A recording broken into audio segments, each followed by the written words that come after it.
The incident we'll talk about in today's video is based on a real-life event. She was stalked for weeks. And then the calls stopped, but what followed was more terrifying than anything that came before. Emily Wren was a 25-year-old nursing student who had recently moved to Portland, Oregon after a painful breakup and a decision to restart her life on her own terms. She rented a second-floor apartment in a modest, quiet complex just outside the city limits, kept to herself, and worked long clinical shifts at a local hospital. She didn't party, didn't post much on social media, didn't have enemies, and wasn't involved in anything unusual. For the first few months, everything seemed perfectly normal. Then, in late October, things began to shift in subtle ways. She would come home and find her blinds adjusted slightly, or the chain lock on her front door in a different position than she remembered. Her phone would ring in the middle of the night, always at exactly 1:07 a.m., but when she answered, there would be nothing on the other end, just silence, then static, then breathing. She assumed it was a prank or robocall until, on the fifth night, the silence broke, and a low voice whispered her name drawn out slowly, almost lovingly, Emily. That same night, she heard a faint knock at her back balcony window, which opened only onto a drop-off with no access. Terrified, she called the police, but they found no signs of forced entry or tampering and no useful fingerprints. They advised her to keep her doors locked and to report any future contact. She changed her number. 3 nights later, the calls resumed, different numbers each time, untraceable. Always at 1:07 a.m.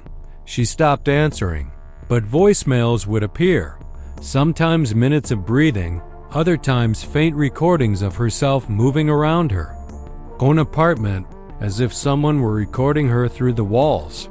Once, she received a voicemail of her shower running with her own humming audible, on a day she'd taken a bath. Not a shower, meaning whoever had recorded it had been watching. From within the apartment itself, she bought new locks, installed cameras, moved furniture against the doors. But still, things continued. Food went missing from her fridge. Her toothbrush was found wet when she hadn't used it. One morning she woke up to find her laptop open and a single word typed repeatedly in a document she hadn't touched. Stalked. Desperate, she turned to a private security consultant who reviewed her apartment. All cameras and motion detectors were functioning, but they had recorded nothing, no movement, no entries, no audio anomalies. Yet every night, 1:07 a.m., her phone would buzz. The voice sometimes changed, sometimes a whisper, sometimes guttural, but always knew her name, and always repeated strange phrases. You're warm. Don't move. Window tonight. Leave the light off. One night, she received a video message, an 8-second clip showing her sleeping from a high angle, as if from a ceiling corner. Her bedroom had no such camera. The police took the case more seriously now, filing an official stalking report and assigning a detective, but still, nothing could be traced. Then the mail began handwritten notes with no return address, just phrases. I see you in blue. You locked the wrong door. You cried at 2:14 on November 11th. She received a box. Inside was a flash drive. One video file, her brushing her hair, then walking into the kitchen, then turning to look directly into the lens, as if she sensed someone watching, but the footage was from a perspective inside her mirror. A forensic sweep turned up no hidden cameras, no fingerprints on the box, no unusual network activity. That same night, she received a call not at 1:07 a.m., but at 2:14. She didn't answer. A voicemail was left. When she played it back, it was the sound of her own voice in real time, screaming her name, panicked, breathless, overlapping echoes of Emily, Emily, run, as if it had been recorded in another dimension of time. And then, nothing. The next day, and for the next week, the calls stopped. The silence was deafening. She waited, looked over her shoulder, slept with a knife, but nothing happened. No voicemails, no notes, no images, no signs. She began to hope maybe it was over. Maybe her stalker had grown tired. But her anxiety only deepened because now the threat was invisible. She started checking. Her closet every hour, kept her bathroom door cracked, and left salt piles at her windowsills to see if they were disturbed. 3 weeks passed. Then she came home one night to find her apartment light already on, her couch cushions rearranged. On the floor in her bedroom was a single Polaroid, face down. When she picked it up, it showed her standing in her kitchen. Taken from behind, and behind her in the photo was a shape, human, but indistinct, tall, with blurred edges, standing in her hallway. The timestamp, 1:07 a.m., 2 nights earlier. But she remembered being alone. The police found no fingerprints, no footprints, no tampering, but someone had been inside. After that, she fled to her sister's house across the state. New phone, no social media. She stayed completely off the grid. 2 days after her arrival, her sister found a piece of tape on their front door, folded so it wouldn't stick. A trick used by burglars to see if a door had been opened.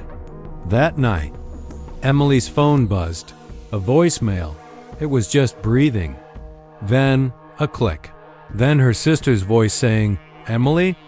recorded just seconds before she picked up the phone. The next morning, their family dog was found dead in the backyard, eyes wide, no visible wounds, just frozen. That same day, Emily packed everything and left town again, this time to a remote cabin owned by a cousin. The following night, she received a single call, unknown number. When she answered, the line was quiet until the sound of her cabin's front door creaking open echoed through the speaker. She hung up, called 911, locked herself in the bathroom. The police arrived 30 minutes later. No signs of forced entry. No one nearby. But sitting on her kitchen table was a burner phone. One video file, footage of her sleeping that night, taken from the foot of her bed. When police traced the device, it had no SIM, no IMEI, no origin. It didn't even match any commercially sold burner phone model. Then, again, the silence returned. Days passed, then weeks. No calls, no sightings, no messages. Until one night in January, Emily vanished. No signs of a struggle. Her cabin was locked from the inside. Her car was still in the garage. Her phone was found in the sink, powered off. The only thing left was a voicemail draft never sent. It read, "He's inside. He's not human." Her disappearance made headlines. Forums speculated about a secret stalker cult, government surveillance, or something even more inexplicable. Then, every year on November 11th, the date of the first, Boxer sister receives a new envelope. No return address, no message.